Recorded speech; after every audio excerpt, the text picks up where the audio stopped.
mizimu, mila na desturi, uzinifu, ulevi, ushirikina, roho za asili ya kuzaliwa kwako, tabia zako, tabia za kurithi. Kuna tabia zako alafu kuna tabia za kurithi katika asili ya kuzaliwa kwako: wizi, uongo, uzinzi. Nisikilize, hizo zote ulizoziorozesha hapo na roho nyinginezo za giza, hizo zote ulizoziorozesha hapo na roho nyinginezo za giza, ukiwa una roho yoyote kati ya hizi hauwezi kufanikiwa, kwa maana hizi roho ni roho ambazo zinazuilia mafanikio.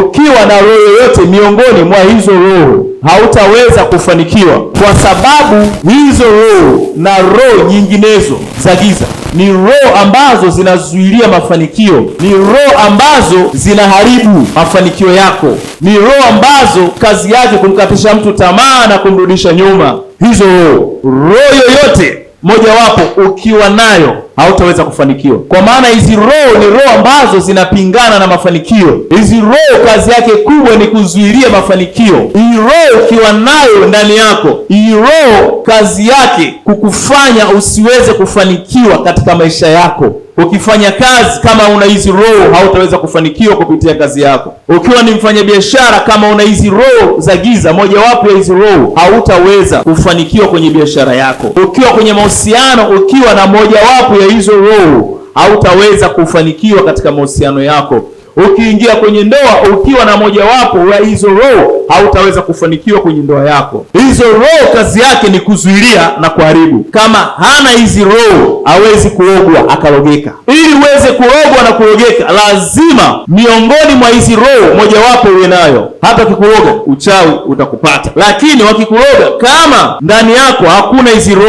roho kazi yake kusupport vitu vya giza. Wakikutupia uchawi ama vitu vibaya, hizo roho kazi yake ni kupokea na kuleta athari. Yaani roho kazi yake kufungulia adui milango, kwa maana hizi roho ni adui. Ukiwa na hizi roho, mafanikio utayaona kwa wenzio, mafanikio utayasikia kwa jirani zako, sio kwako, kwa maana hizi roho zinapingana na mafanikio. Ukiwa na roho mojawapo miongoni mwa hizi roho, usianzishe biashara. Ukiwa na mojawapo miongoni mwa hizi roho, usianzishe safari yoyote ya mafanikio, kwa maana hautafika. Ukitaka kufanya vitu ili viweze kufanikiwa, cha kwanza kabisa shughulikia hizi roho. Kama hauwezi, huna muda wa kushughulikia hizi roho, mafanikio hayawezi kukaa katika maisha yako. Mafanikio hayawezi kuwa sehemu ya maisha yako kama huna muda wa kuzishughulikia hizi roho. Ili uweze kufanikiwa, cha kwanza usifanye kitu chochote kitakacholeta mafanikio kwenye maisha yako.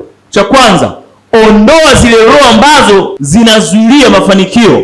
Ukipambana kwa ajili ya mafanikio, ukipambana ukafanya kazi kwa bidii usiku na mchana ili ufanikiwe, ukishafanikiwa hizi roho zinaharibu mafanikio. Wewe unaweza kukuta mtu anafanya kazi kwa bidii, anafanya kazi, anapata hela. Kama ana roho ya ulevi, ile hela yote inaenda kulewa pombe. Kama ana roho ya uzinifu, ile hela yote yanaenda kufanyia matendo ya uzinifu, inaisha. Hizi roho zimekaa kwa mtu kumsubiria mafanikio. Huyu mtu akifanikiwa jambo fulani tunaharibu. Yohana wa kwanza 3 ule mstari wa 8. Yohana wa kwanza 3 mstari wa 8. Atendaye dhambi ni wa Ibilisi. Atendaye dhambi ni nani? Ni wa Ibilisi. Ndio, kwa kuwa Ibilisi hutenda dhambi tangu mwanzo. Na kwa kusudi hili mwana wa Mungu alidhihirishwa ili azivunje kazi za Ibilisi. Ili afanyaje? Azivunje kazi za Ibilisi. Hebu irudie tena hiyo mzee. Yohana wa kwanza sura ya 3 ule mstari wa 8. Atendaye dhambi ni wa Ibilisi. Ndio, kwa kuwa Ibilisi hutenda dhambi tangu mwanzo. Kwa kuwa Ibilisi hutenda dhambi tangu mwanzo. Hutenda dhambi tangu mwanzo. Kwa kusudi hili mwana wa Mungu alidhihirishwa ili azivunje kazi za Ibilisi. Mwana wa Mungu alidhihirishwa ili azivunje kazi za Ibilisi. Haleluya. Amen. Kwa hiyo tunaona pa mwana wa Mungu alidhihirishwa ili avunje zile kazi za huyu adui Ibilisi mwovu. Waefeso 2:14. Inasema, kwa maana yeye ndiye amani yetu. Aliyetufanya sisi sote tuliokuwa wawili kuwa mmoja. Akakibomoa kiambaza cha kati kilichotutenga. Akakibomoa kiambaza cha kati kinachotutenga sisi na mafanikio yetu. Kuna kitu kinakutenga na mafanikio yako. kuna kitu hebu rudia tena neno lako mama. Soma vizuri kabisa. Kwa maana yeye ndiye amani yetu. Aliyetufanya sisi sote tuliokuwa wawili kuwa mmoja. Akakibomoa kiambaza cha kati kilichotutenga. Kuna kitu kinakutenga na mafanikio.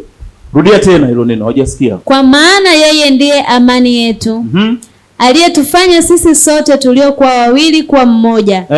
Akakibomoa kiambaza cha kati kilichotutenga. Kwa hiyo kuna kiambaza ambacho kinakutenga na mafanikio yako. Kuna kizuizi ambacho kinakutenga na mafanikio yako. Kinazuilia, maana vizuizi vinazuilia usifanikiwe. Kuna vizuizi vinazuilia usifikie viwango fulani vya mafanikio. Kwa hiyo ukitaka kufanikiwa lazima kwanza uondoe vile vizuizi. Ukishindwa kuondoa vile vizuizi huwezi kufanikiwa. Leo hii hapa tuna ukuta hapa unatutenga. Huko na huko, si tuoni huko, tuwezi kufika kupitia hapo. Kwa ukitaka kwenda upande wa pili lazima uvunje. Pasiwe na ukuta, pawe na mlango. Haleluya. Amen. Haleluya. Amen. Yeremia 1:10. Yeremia 1 ule mstari wa 10. Ndio. Angalia, nimekuweka leo juu ya mataifa. Nimekuweka leo juu ya mataifa.